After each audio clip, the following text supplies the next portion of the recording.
Here we go. Awesome. All right. Well, welcome again, everyone. Welcome to our special session. This is What is Macro Practice? A discussion about the MAP specialization careers. I'm just curious before we get started here, how many of you can just raise your hand or use one of your emojis. How many of you are still considering which specialization, either MAP, management policy, or clinical? Just curious. I know we have a lot of new students here. Yep, a few of you, great. And then I know we also have some current students who maybe have already made your decision or already even already in your specialization of clinical or MAP, but maybe just looking to learn a little bit more about this opportunity, an important sort of side of social work. So I want to first of all introduce you to our speakers today. Our featured presenters are Professor Elsa Candelario. We have Dr. Lena Napamanyashi. We also have Dr. Karan Singh and our new MSW MAP graduate, Austin Stoka. I hope I said your last name correctly there, Austin. Congratulations to you. My name's Laura DiMarcantonio. I'm the Assistant Dean of Admissions, and I'll be kind of hoping to answer some questions, but really just moving us along today. And just to share a little bit more, our presenters are going to be talking more about their background, their specific experiences in macro practice in just a few minutes. We're also going to spend some time during the session, probably most of our time, addressing some of the common questions that we get about macro practice and what is the MAP specialization. We're also going to invite you all to unmute yourselves. You can open up your cameras if you want to show us your face and ask the questions that you have. We would really welcome as much input and kind of dialogue as you feel comfortable with. We also do have our chat box, of course, which I see some of you are already using. Feel free to type in questions. We'll answer them as we go along today, or maybe save them until the end if we feel like it's something that we want to share a little bit more broadly. So I will now turn it over to Professor Candelario, who's going to provide an overview of the MAP curriculum, as well as some of those unique field opportunities that are available. So let me stop sharing here. Here we go. Okay, thank you very much, Laura, and welcome to all of our students. It's always a thrill to be able to share with our students a bit about MAP and the places that it can take you. So let me see if I can share my screen. Bear with me. Let's see, share screen. Here we go.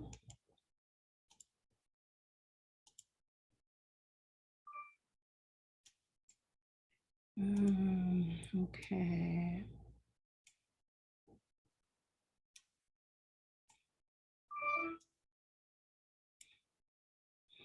Okay. So as Laura mentioned, my name is Elsa Candelario. I am a professor of professional practice here at the school, and I'm also the director of the LISTA certificate program, which is one of the 5 certificate programs at the School of Social Work. I think I should add that I'm a faculty affiliate for the Center for Leadership and Management, and maybe you'll hear a little bit more about the center at the School of Social Work, as Austin did his field placement there for a couple of years. So what is the MAP specialization? MAP takes the practice of social work to the next level. It's a great way to prepare for a career that can have a significant impact on organizations, communities, and policy. This definition of macro social work practice comes from the CSWE, which is the Council on Social Work Education. And here you'll find a definition that includes administration, so an agency or organizational focus. And the second bullet speaks to a community focus that is concerned with perhaps a neighborhood or an issue or a population. And finally, a policy focus, so focusing on public policy and how that impacts communities, individuals, families, etc. So just to kind of put a fine point on how these might come to life in social work practice, in my work as a former administrator of an organization, I can tell you that I was involved in all three of these domains: management, community advocacy and organizing, and certainly policy analysis. All three came into play. So during a course that I taught, students talked about the skills that they think are important for macro social work practice, like planning, management and leadership skills, effective leadership sharing, such as empowerment, collaboration, organizing, analytical skills, negotiation skills, and many of these skills are part of the MAP curriculum. So at the School of Social Work, students can select a specialization in the fall, usually the first year. If you're in the traditional 2-year program, if you're advanced standing, you may have had to select that already. And you choose between clinical social work practice and management and policy, known as MAP. Because this decision takes place early on, it's important that you kind of start thinking about this. If you specialize in MAP, rather than counseling one person at a time, the MAP specialization prepares you to impact greater numbers of people through program and through organizational leadership. Again, you're going to have many skills to enhance the well-being of communities, the well-being of organizations, and to promote social justice for many populations.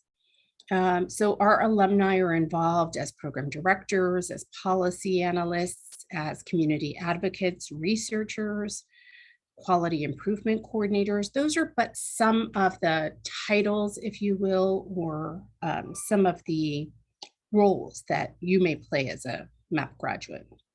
So in year 2, you would begin your specialization. Again, I'm talking about if you're in the traditional 2-year program, and that means that your field placement would be MAP oriented, and also your practice courses would be macro versus clinical. And so each year or each semester, you will have a practice course, and the practice course should align with your field placement. It's a place in which you can kind of learn theory that you can apply in your field placement. And so for MAP, the practice course in your second year, first semester will be management, practice, and theory.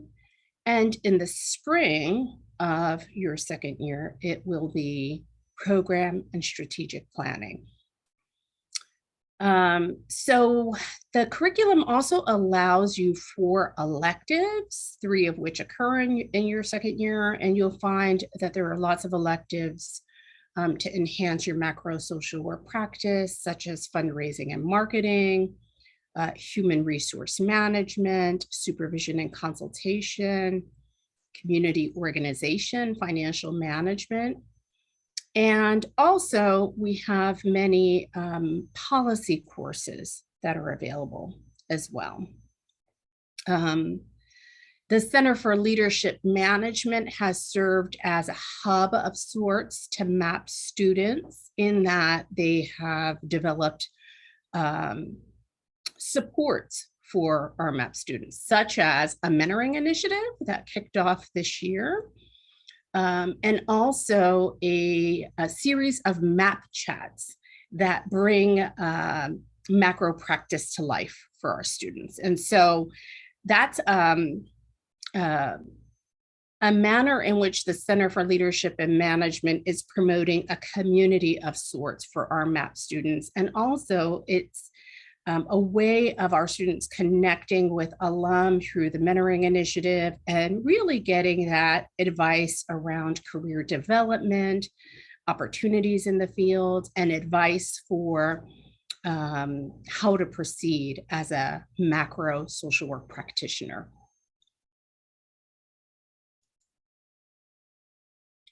So our management and policy students intern for 22.5 hours a week for 15 weeks in the fall semester and 15 weeks in the spring semester. You may well be familiar with this. This is again in your second year if you're in the traditional 2-year program. And it's important to note that in field placements, students learn transferable macro social work skills and start to apply them.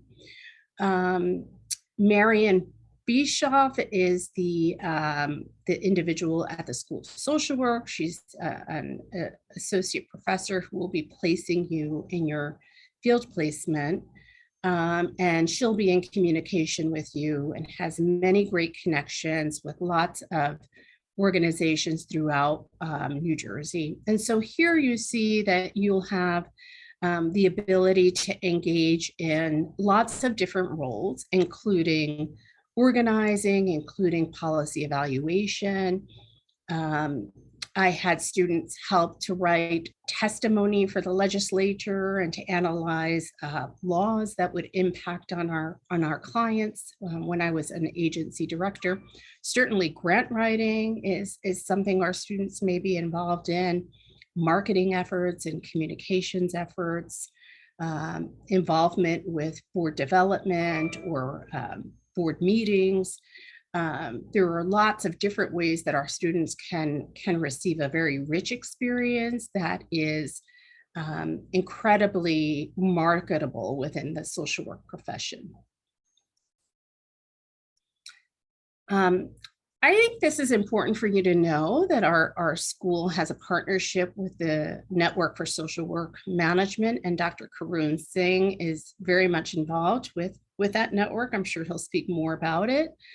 It's at the end of your graduation, we're one of a handful of schools that has an agreement with the Network for Social Work Management. That is, our MAP curriculum has been accepted as offering you upon graduation a human services management certificate. This is something else that you'll be able to put on your resume just by virtue of going through our MAP curriculum. There's no extra course you need to take. We have an agreement with the Network for Social Work Management, and so you'll be able to secure this, and Student Affairs will be in touch with you about how to go about that as you approach graduation. These are potential job titles for a MAP graduate. It's certainly not all inclusive, but corresponds with some of the skills that I mentioned that you will be learning within the MAP curriculum.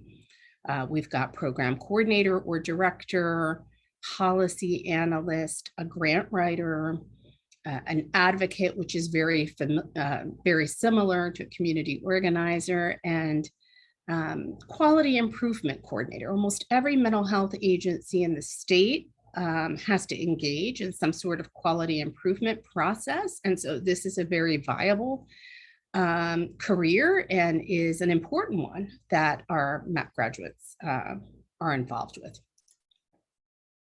And finally, the macro social work practice space is a great way for social workers to take action toward the grand challenges. The Grand Challenges was initiated by the American Academy of Social Work and Social Welfare. It's a groundbreaking initiative to champion social progress. And for us, like the NASW's call to actions, this is a call to action for our profession, for all of us to work together to tackle some of the toughest social problems in the nation. And many of these are squarely in the space of macro social work practice. So again, macro social work practice is social work practice. And I think sometimes our students think it's only clinical. No, actually our roots are more in macro social work practice. And we're fortunate that Rutgers School of Social Work offers this as a specialization for our students. And that is the end of the overview and presentation. I think that what's important for you to know is that you're going to learn important skills that are very much applicable to the field. During your field placement and post-field placement, you're going to learn how to fundraise and budget, create and lead programs, engage in human resource practices that are sound and just and fair. You're going to learn how to advocate, research, and analyze policy. And again, it takes us to that broader impact, right, on communities, organizations, and systems. And I think that our presenters today are gonna answer some questions that'll bring that to life. And then we're really happy that you're here to answer any questions that you have. Laura, I will stop my share. Sure. Do we want to move into introductions? If you want to self-introduce each of our presenters and tell a little bit about your background, that would be wonderful. Should I go first? Sure. Because I'm somewhere on the screen. I don't know. Hi, everyone. I'm Lena Nepomniachtchi. Laura, thank you for saying my name. That was very well done. It's very complicated. So Lena is totally fine. Everyone can just call me Lena. I am an associate professor here at the school. I've been here since 2008. And I actually got my MSW here at Rutgers way back many years ago, something like 90, 80. Oh my God. No, I don't remember. 1990-ish. Let's just say that. And I was in what was called then, it was the policy concentration, but it had a different name. It was policy planning, community organization. And my field placement was at a school, and I was doing kind of school social work, but in a very kind of different way, because we were creating new programs. We were starting an alternative high school kind of from the ground up. And then I actually ended up getting a job there, and I was a social worker for 10 years. But and I certainly was very involved with high school kids kind of on a one-on-one basis, but for much more serious kind of stuff, we would refer out to people who were doing much more kind of clinical work. But I was running the program pretty much, and building all of the kind of day-to-day policy. So my work at Rutgers in the MSW program was very closely related to what I was doing, but it was in this very kind of a little bit more broad, right, than just one-on-one kind of behavioral interventions. So I did that for 10 years, and then I decided I really wanted to do research and do much more kind of policy focused work. And so then I went and got a PhD. I was at Columbia, and then here I am as faculty. And so my work, I do research around poverty, inequality, and the effect of social policies on children and families, particularly low-income children, particularly children in single-parent families. So I'm very interested in the role of fathers and the role of social policies and how they affect fathers and then children. That's very broadly what I do. So I'll stop there, right, and then let others introduce themselves.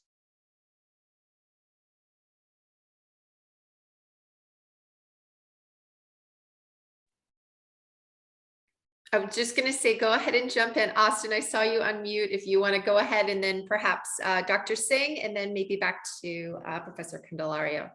Absolutely. Thank you. My name is Austin Stoka. I guess I'll talk a little bit about my background too, how I got here. I graduated from Fairfield University, wasn't sure what I wanted to do. But something really changed my direction in life when I wrote a last paper for my graduation of my BA. I focused on a social issue, which my advisor told me to try and focus on a social issue, since I studied sociology and psychology, and I fell on prisons, and I researched mass incarceration. And I learned about private prisons. I learned about the disparities of incarceration. I learned about prison unions. And it kind of opened my eyes into just looking at a social issue and seeing just systemic issues with society. And I was really intrigued by this. And it introduced me to kind of what social workers do. After I graduated, I worked with the homeless population for a bit in the Bronx, helping people who have been formerly homeless and with a mental health diagnosis, trying to get them housing and services. I then wanted to explore a little bit on different population, kids and teaching. And so I took an opportunity working at a startup that started this after-school program teaching kids coding, programming, coding, and design thinking, kind of thinking of ideas of how to solve issues.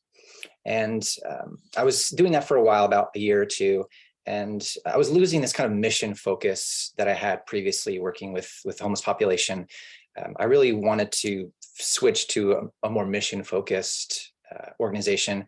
But instead of switching organizations, I actually encouraged management the founders of this company to kind of pivot. And we partnered with a school for autism and started to offer our program to people who have been diagnosed with autism, trying to teaching them about computer skills, teaching them about word processing, about programming for kids 12 to up to teenagers also, and older people too, about computers.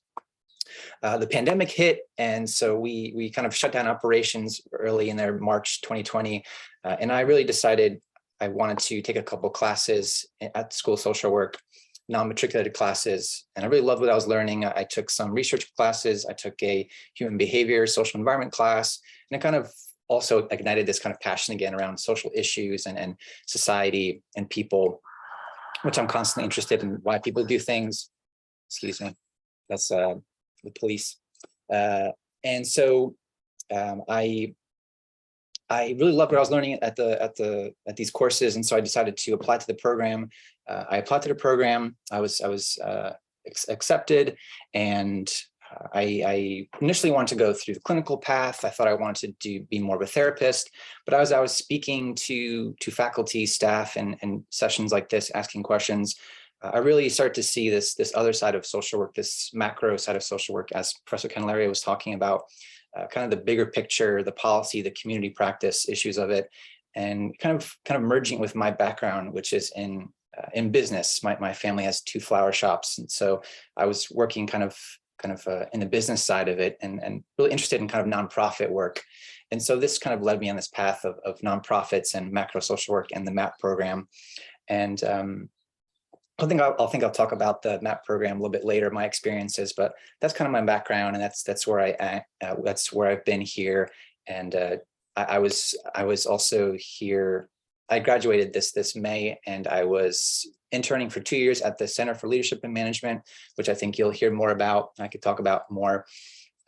And overall, it was just a really rich experience. And I hope to share a little bit more about what the experience was at the CLM, and just how to make the best out of your 2 years or a couple of years at the School of Social Work. Thanks. Hi, everyone. My name is Karan Singh. Just a shout out to Austin. He was actually a MAP student I taught in the New York campus, and I was happy to see him receive a student award. So congratulations to Austin. So I've been at Rutgers for 11 years. I've loved teaching here ever since I came to campus here. I used to run programs for the elderly when I was in the social work field. And now I'm a professor of teaching. I'm an assistant director of student affairs, and I have many of you as my advisees. I have advisees from all 3 campuses who are MAP. And then I'm also a faculty affiliate with the Center for Leadership and Management, and assisted in developing their 2 startup programs, which ran the one that connected alumni with students and students with each other. So those were good programs. What else? As a professor, so I regularly present my work at conferences. I basically focus on running what's called the New Jersey and the New York City chapters of the Network for Social Management. And as part of that, we organize events for students at least twice a semester, and those focus on management and policy. And they kind of, actually as a MAP student, I think even though we're few in numbers, we have more events for MAP students, I would say, because through the Center for Leadership and Management, there are at least 2 events per semester, and then we have at least 2. And then on top of that, the School of Social Work organizes general events, and some of those have a MAP orientation. So you're very well trained here, let me put it that way. We also, because of the affiliation with the Network for Social Work Management, as Professor Candelario mentioned, only MAP students can get a certificate as soon as they graduate from school. It's called a Human Services Management Certificate. You can put it on your resume. I think you pay a cost of $25, and Dean Hunter will tell you where to send that. But it's well worth it, because stepping out with a certificate that certifies that you've learned the competencies in management, policy, and leadership. So with that, I'll end.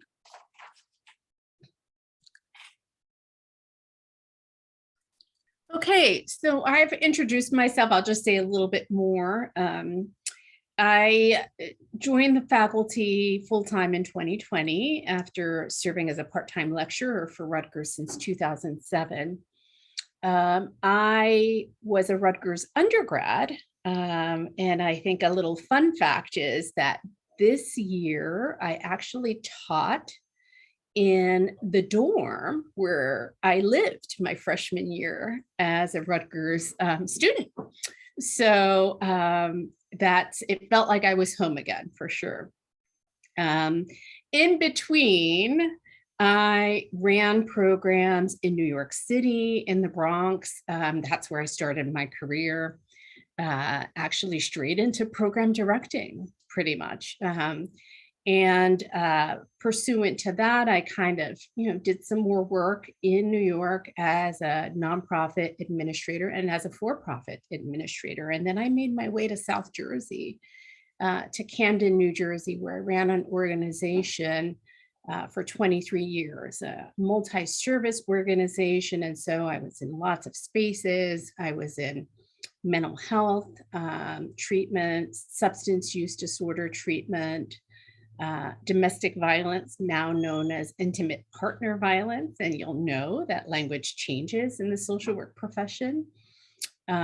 English as a second language for adults, and concrete services like energy assistance, HIV prevention. I was in a lot of spaces. It was a very multi-service oriented organization. And those macro skills were incredibly useful for me. So I look forward to answering any questions that you have. And I feel like I'm among stars here with Austin, who won the award for students, and Dr. Singh won the award for MAP, being one of the best MAP teachers. And so you're in good hands today, and you certainly want to ask as many questions as you can.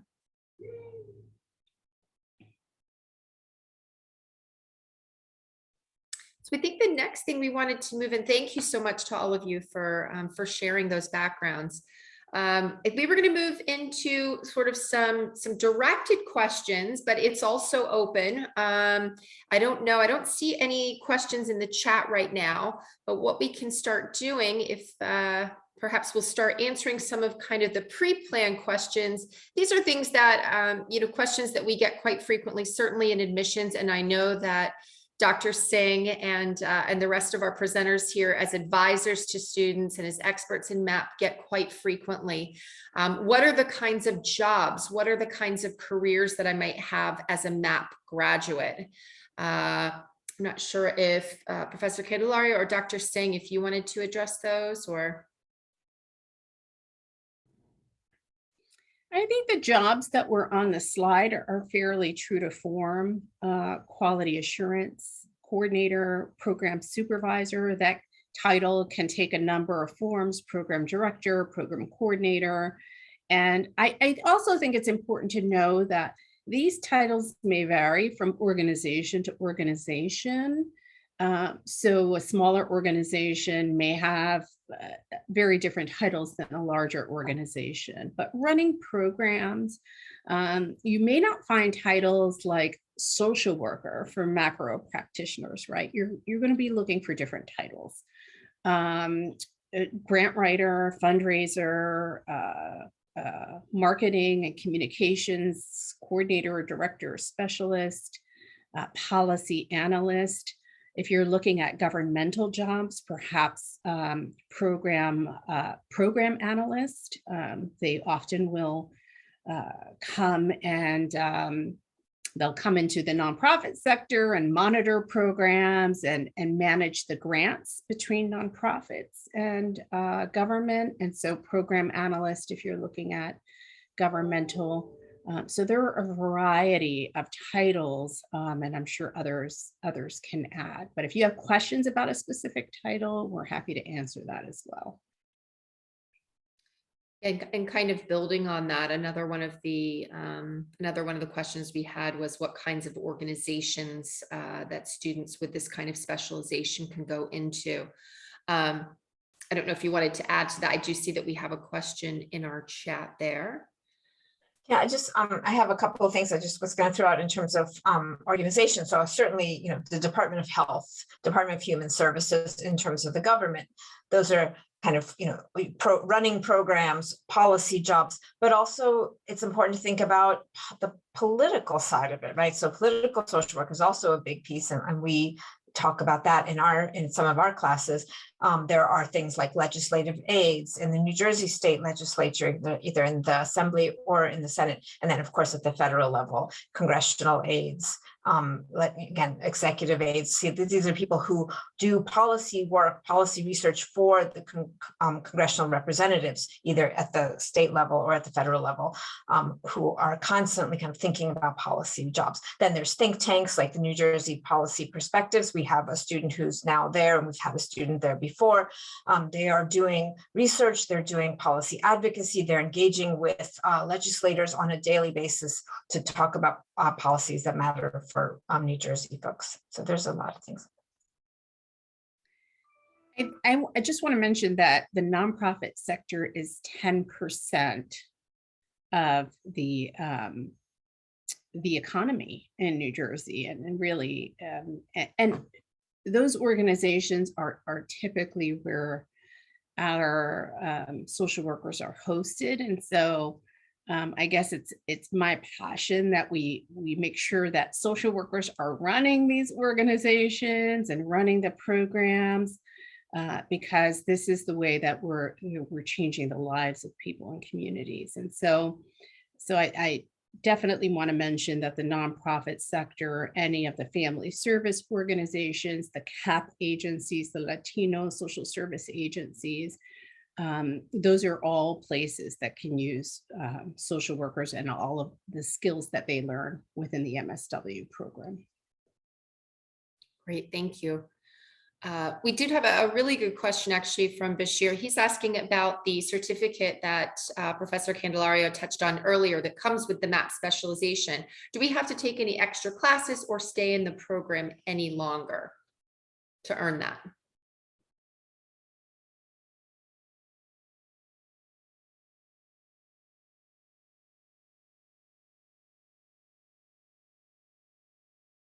Muted. Oh, hi, Elsa. I think you are muted. So I was just going to punt it to you, Dr. Singh, because of your role with the Network for Social Work Management. Okay, so the easy answer is no, you don't have to take any extra classes, but you do need to graduate. And if you're my advisee, I'll make sure you graduate. I'll follow you up, and there's no escaping me, basically. You will graduate and you'll get your MAP certificate. You basically send, I think it's a check, or maybe you can pay it online. It's through the network. Dean Hunter will send you the information. It's $25. I have to tell you that a bunch of students moan and groan each year. So I would say save up, stop having a few less Starbucks, and keep your $25 with you, because you don't want to go out there without that certificate. That actually is kind of like a passport, or, it's something extra.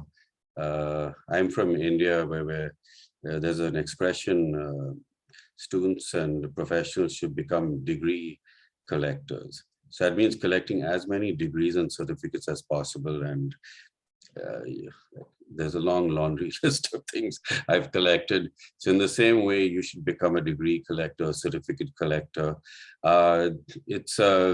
You're competing with a lot of other people all graduating at the same time. And if you can put a human services management certificate from a prominent organization on your resume when you're applying for jobs, so much the better it is for you.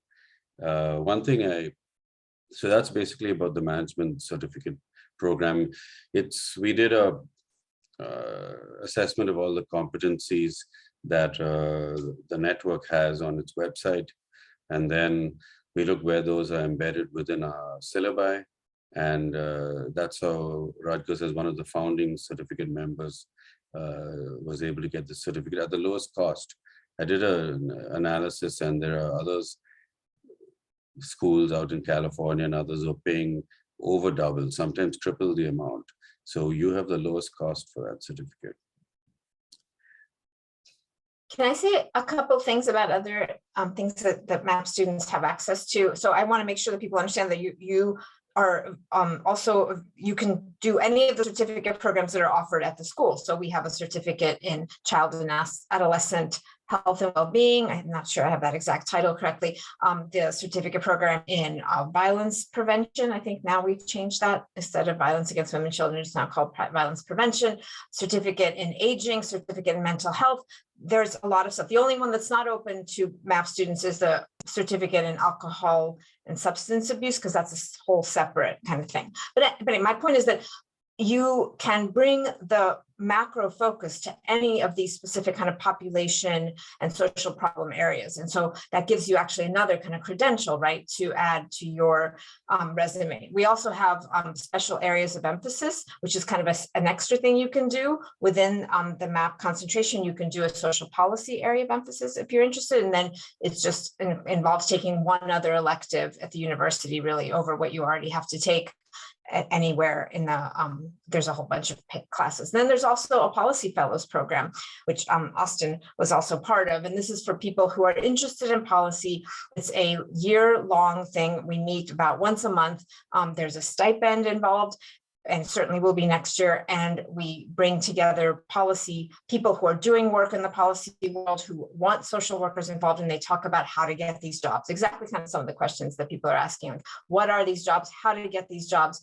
And then the students work on a kind of policy project completely related to their field placement, and then they present it at the end of the year. And so again, there's all these opportunities to get policy practice here during your schooling, and then lots of help, lots of networking, lots of connections after you graduate. If I can just piggyback on that, because I see a question in the chat about how do you get these jobs, right? I think Austin responded in terms of one way in which you can secure a job or one venue, but the Center for Leadership Management's MAP chats in the spring are completely focused on the job search. And there will be 2 for our MAP students. And so you wouldn't want to miss those if that's a concern of yours. There are lots of ways in which to explore jobs, and it really will depend on if you want to be in government, if you want to be in the nonprofit sector. There are lots and lots of job boards from the Center for Nonprofits in New Jersey. They have a job board, and many other associations have job boards, along with your traditional LinkedIn. But your mentors will also help you with that process. And so as a MAP student, it's something that clinical students don't have. They don't have a mentoring program. But we now have a mentoring initiative that you can apply for and be matched with an alum who can help you to talk through those kinds of issues. So not to give everything away, this is just to give you a flavor, but the Center for Leadership Management's MAP chats will focus completely on the job search process for MAP students in the spring. Can I also bring up one other thing that I think is important in terms of thinking about classes, right? And thinking about what is exciting and turns on your passions and kind of connects with your passion. So we had a list of electives through the MAP specialization. We have a lot of other electives that are not only for MAP students, right? That are open to other both clinical and MAP students, but very heavily focus on policy and leadership kind of roles. So we have the advanced contemporary policy courses. There's a whole bunch of them now. And the way we've redesigned them is to have students can take different ones. So you can take the advanced contemporary policy, ACP. We say one of the ones that I teach is economic justice for families, communities, and individuals. Then there's another one in mental health policy. Then there's another one in child and adolescent health or well-being, and so on. There's several others. We have a poverty, inequality, discrimination, and social policy course that I'm one of the teachers of also, and I designed that course. Again, focusing on these kind of social problems that are, the heart of social work practice, and thinking about kind of bigger ways to address these problems and thinking about policy. And then we have a new course that just premiered this last year, which is a module course where you get 3 professors, and one of them, and so it's 3 pieces, 5 weeks each in one course. And it was confronting discrimination, political social work, and then social work on the carceral state. So again, putting together some of the big kind of social problems and issues facing social workers and facing kind of people out there, and trying to think about a more broad way to look at them. So these are all cool classes that you guys are all eligible for and should think about.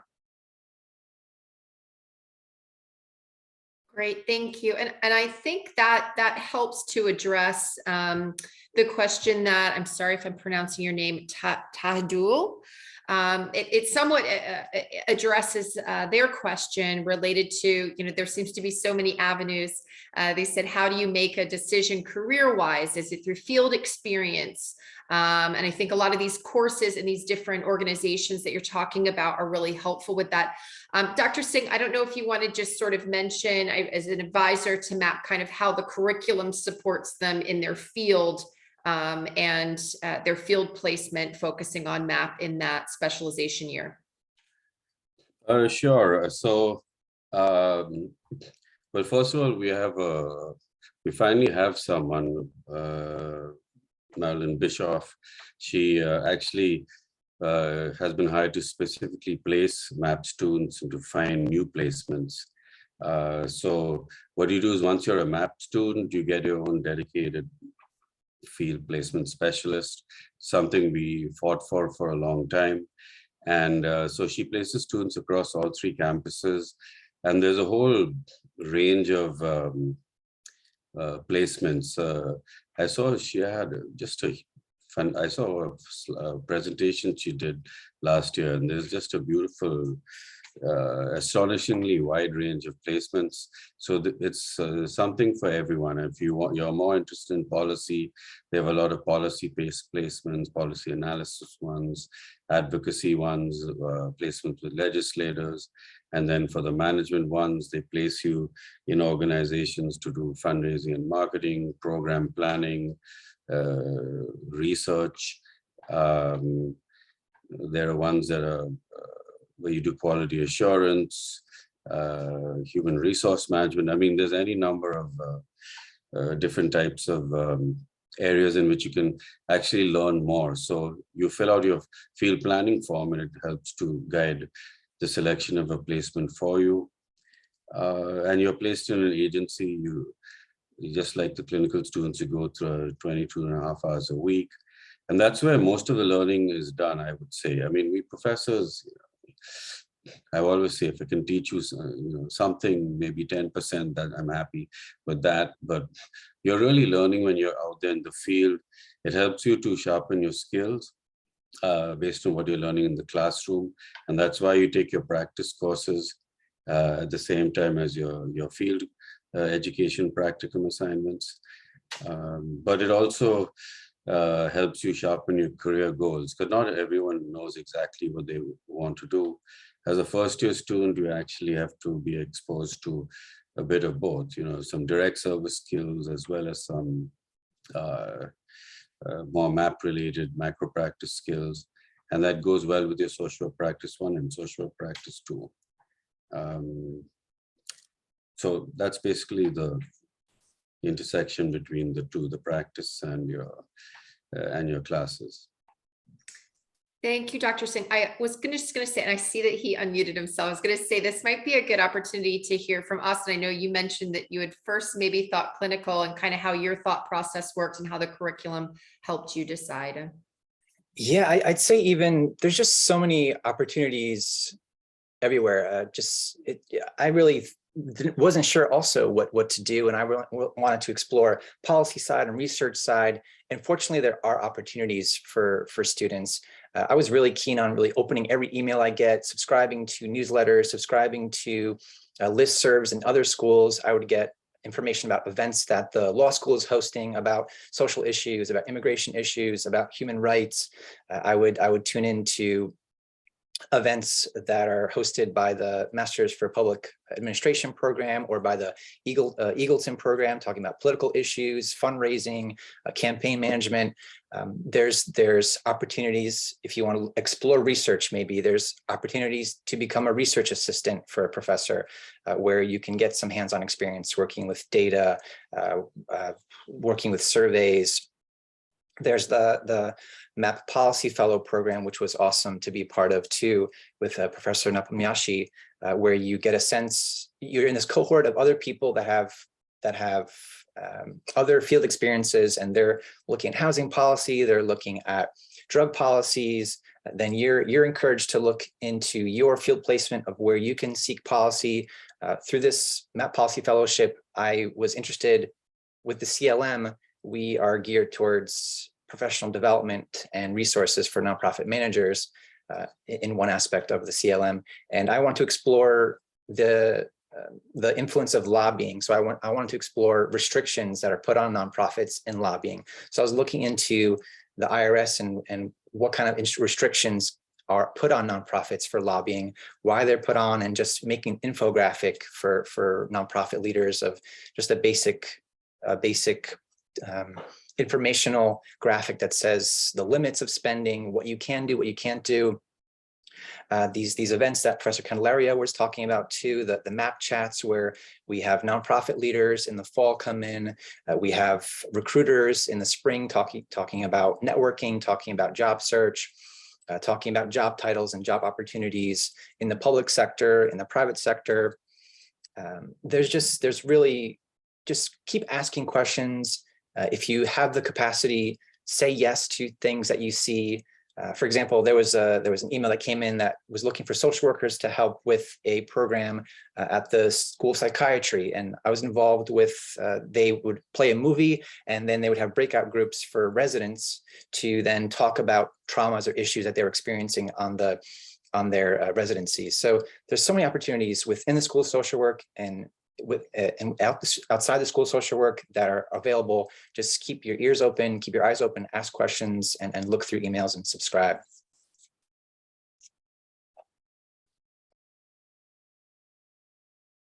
Great, thank you. I also see that we did have some answers to Valentina's question about finding a mentor. I'm not sure if anybody wanted to say anything more about that. And I'm also going to address, just since we have slowed down on the questions in the chat, if anybody has a question, feel free to raise your hand or unmute. I think there's a good number of us that feel free to kind of just informally interact.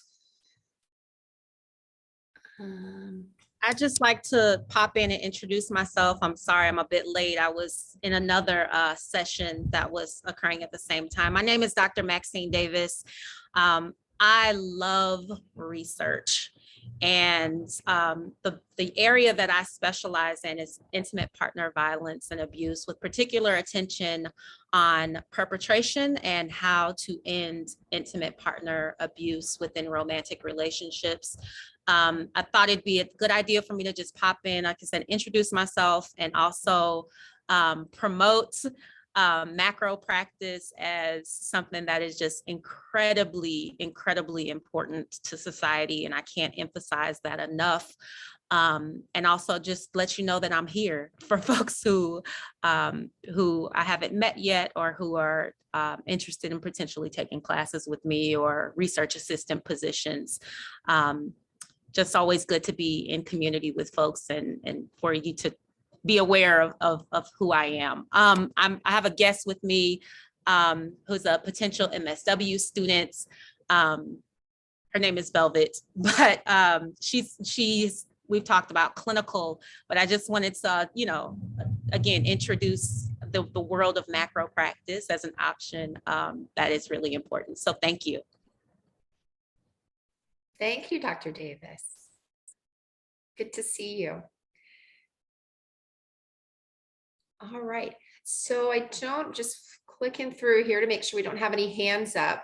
One of the other things that we did kind of a canned question that we had, because again, it is something that comes up pretty often, is when students are unsure about clinical or MAP, they're wondering, well, what about licensure?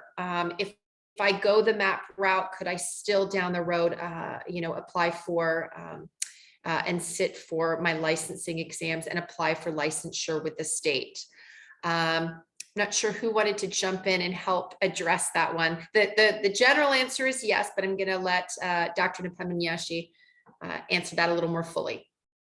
Thanks, Laura. I'll just kind of jump in quickly and then others can follow up. So I just want to make it really clear, right? There's 2 licenses. When you finish your master's program, everybody can and should take the I'm going to get the letters wrong, LMSM license, whatever, the regular one. Okay. And then there's the clinical license. And that's the one where you have to have about, I think, 2,000 hours or many hours post MSW of clinical practice. You have to have specific clinical classes. And that is different, right? And yes, MAP people are absolutely also eligible to take that license when they get to that space. I'll stop there because others clearly know more. So yes, you can secure your LCSW. I think you should think long and hard. If you really are jazzed about working with people one-on-one, then you should pursue perhaps a clinical specialization. But if you're thinking, gosh, it really strikes me that advocacy or having the breadth of skills that were just described and impacting communities and organizations and people, that's something that sounds a bit more like it's in your wheelhouse, then we're not even altogether sure how many of our clinical students end up securing their clinical license, which comes with 3 years of clinical experience with a certain number of hours under the supervision of someone who has their license, right? And so is that a job that you're going to land? Some of our students graduate, they're clinical students, and then it's like a Dr. Seuss book, right? Oh, the places you'll go, and life takes its twists and turns, and you end up at a job that you really like, but it's not a clinical job, where there's no clinical supervisor there, or your tasks aren't necessarily clinical. Or you start out clinical, and then before you know it, you get promoted to be a program supervisor or a coordinator or a director. This happened to me when I graduated social work school. I started as a team manager with an HIV prevention, a Brian White program in the Bronx. And so I was supervising a couple of case management technicians, but I was doing case management work, which is not really clinical, but let's suppose it was clinical. I was only in that job for about 4 months before I was promoted to program director.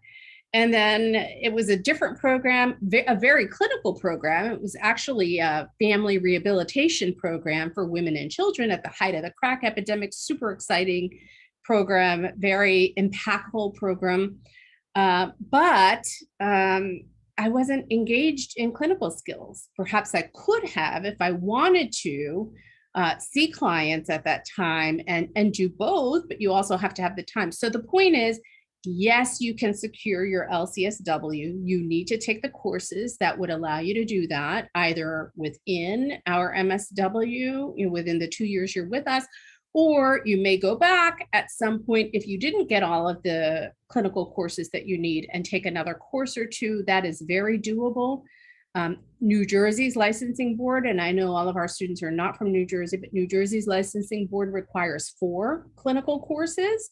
We can't tell you what they accept. You would need to speak with the licensing board. So 4 clinical courses, but then you need those 3 years of experience and that supervision. So that's what's important for you to know. All of our students, they're going to be in your ear. Oh, clinical, you need your license, you need your license. There are many social workers, and you can see some of them here right at the School of Social Work, not only as professors, but even, beyond, who are practicing without their LCSW. You want to get your LSW, you're eligible for that as soon as you graduate. Every social work student can sit for their LSW exam. We help you to prepare for that. But to become an independently licensed clinical social worker, that comes with supervision, 3 years of experience, and with having those clinical courses. Thank you. So we've got about 2 minutes left. I did want to just mention, because I saw that she chimed in on the chat, Dr. Natalie Bembry is also with us. She is also the Director of Student Affairs, as well as a professor at the school. Her hand is up. I don't know if you can see that. Wanted to acknowledge her. Yes, my hand was up. Good morning, good afternoon, actually. I did want to just say, if you are interested, because I did hear, I was listening to Professor Candelario talk about LCSW, and we do have students who will do both. And I do have actually a student who's in North Carolina who is an executive director of a program who also worked to get his LCSW as well. So if you are interested, then we do say, talk to your advisor, because we can give you some good information that can help you move along in that realm. And I do know a number of social workers who do both, who are back in the time at Rutgers, who were APP and also did LCSW. So, and they work in both, and it's such a great field that you can do both of them at the same time. So, but if you have questions, please do consult with your advisor as well. That's very good advice. And I'm one of those who did both. I did get my LCSW later, 10 years after graduating, but I did do both. So let me just say that. And that's the beauty of social work, the breadth of the profession, the breadth, and then you can, of course, go more deeply into any one of the specializations, but the breadth is quite nice. Thank you so much. So we are right at about time. I'm just going to point you towards the chat. Dr. Nepomniachtchi is providing a little bit more detail about some information that'll be coming out later on this summer. What I'm going to do is go ahead and stop our recording now.